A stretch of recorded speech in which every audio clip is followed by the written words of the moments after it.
Good morning students. We had a little bit of gap and I am coming back to our channel Dr. Sen Physiology, and in today's video I am going to discuss about the mechanism of hearing part 1. So I am going to make it into 3 parts because it is a very important university essay and a difficult topic to understand. So in today's part 1 mechanism of hearing I am going to discuss about middle ear, especially the functions of the middle ear. The main functions of middle ear are conduction of sound. We all know obviously whatever sound we are hearing through the external ear or pinna is just entering into the middle ear, and the sound from the middle ear enters into the internal ear. No doubt in that. This is tympanic membrane. This is malleus, incus, stapes, MIS we call it. These are nothing but ossicles, and this forms a part of the middle ear. So this tympanic membrane and malleus, incus, stapes, this comes under middle ear. The second point is amplification, very important.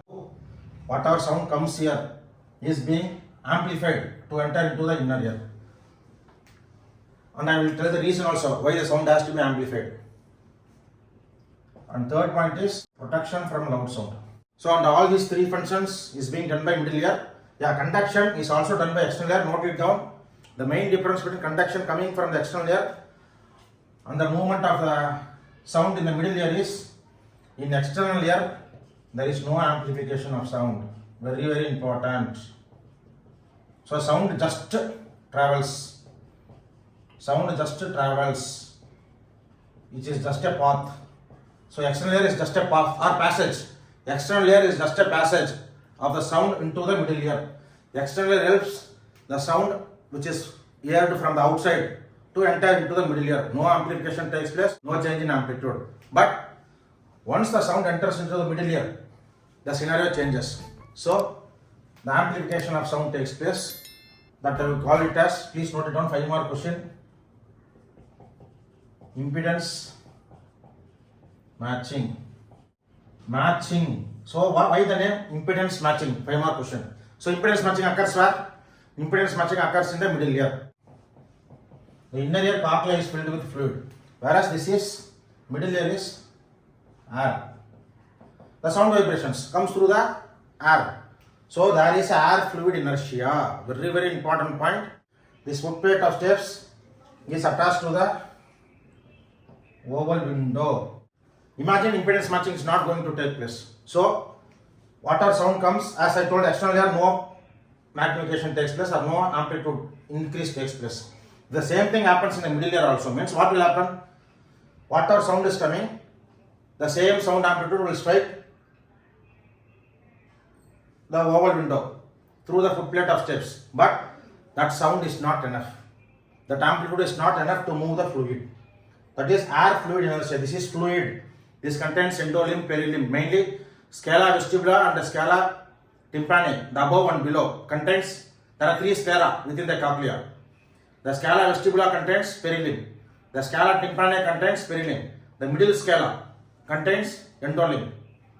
And those fluid has to be moved for producing action potential, which I will be explaining in the next part of the video. So for the fluid to be vibrated, otherwise for the fluid to move, I require more force, or I want to match this fluid inertia with the air sound, with the sound coming through the air. Again I tell, I want to match whatever fluid variation or whatever fluid pressure present here, I have to match that with whatever sound comes. That is why it is called impedance matching. So obviously what to do? So whatever sound comes here, I have to magnify it so that more sound force hits the oval window. Now next question. If I already told there is air fluid inertia. This contains no fluid. This is just air. So whatever sound produced is traveling in the air in the middle ear. Whereas cochlea is containing fluid.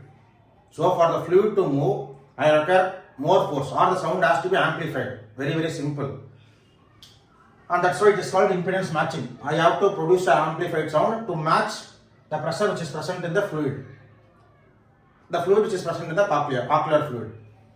So now coming to the process of impedance matching. So what happens actually? The sound, note it down, the result. The sound is amplified 22 times, note it down. So whatever sound comes through the tympanic membrane, the same sound when it strikes the oval window, it is 22 times more amplitude. Why the sound amplified 22 times mechanism, just note it down. The surface area of tympanic membrane is 55 square meter and the surface area of the footplate of step is 3.2 square meter. Again repeat, surface area of tympanic membrane is 55 square meter. The surface area of footplate of steps which is striking the oval window is 3.2 square meter. So the difference 55 to 3.2 is 17 times. So the sound coming from a 55 square meter area or the sound coming from 55 square meter surface area tympanic membrane reaches a very less surface area, that is 17 times less surface area. So what happens?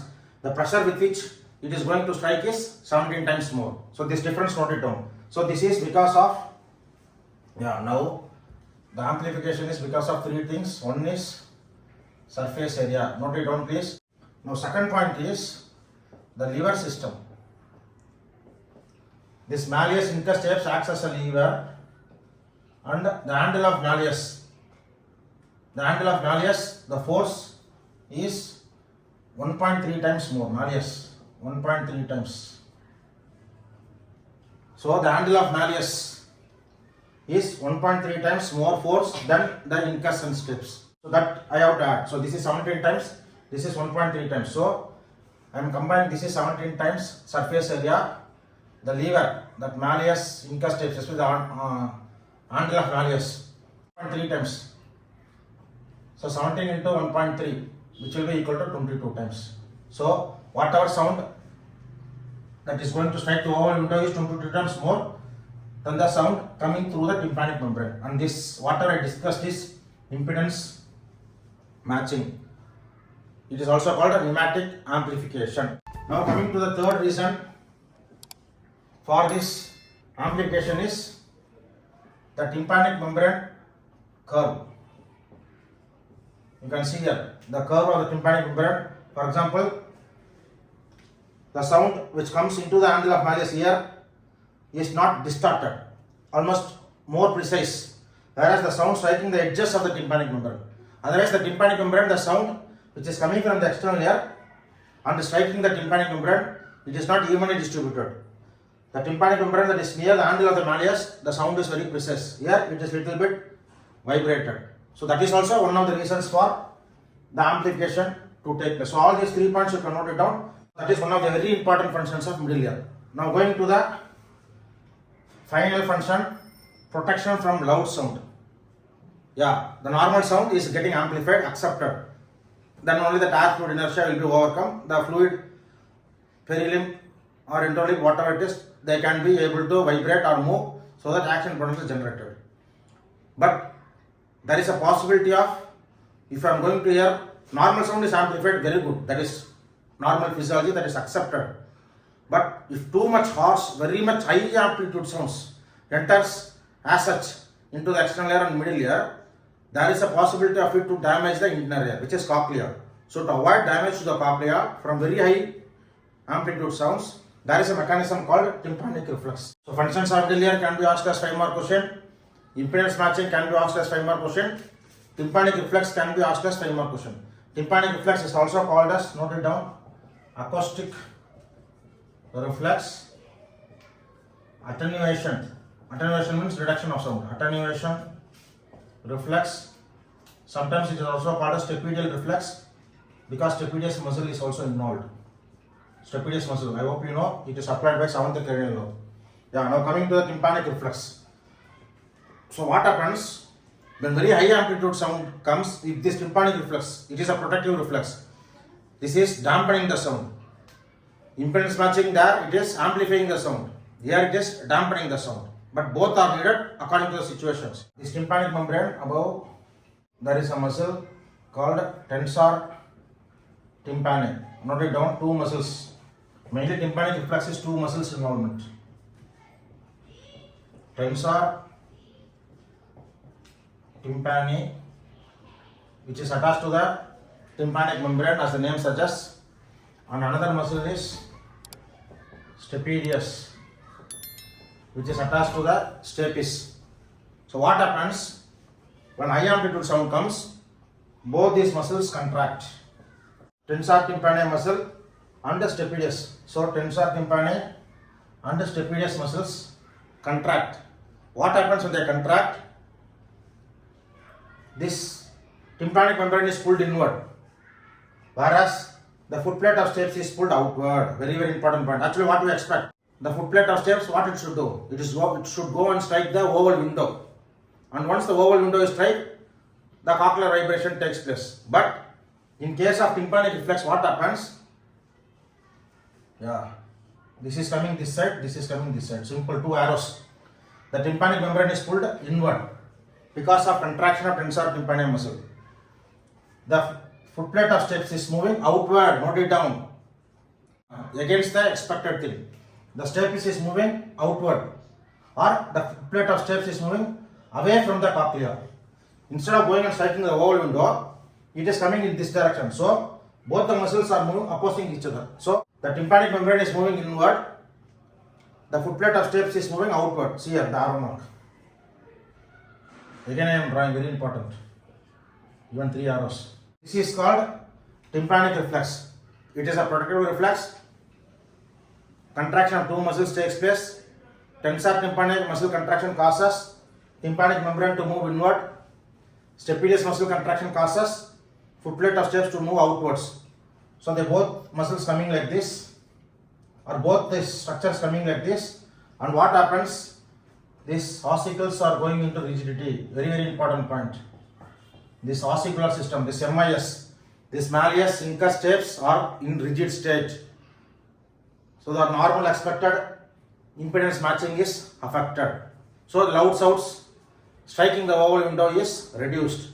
That's why it is called a protective reflex, and it is a very, very important reflex to protect the inner ear from damage to the very high sounds. But again, there is a time for this tympanic reflex. The time taken for the tympanic reflex to occur is 40 milliseconds. MCQ, note it down. So, if there is any high sound which occurs within this 40 milliseconds, the tympanic reflex may not take place to protect that. For example, sudden explosion. There is a possibility that your inner ear can be getting damaged.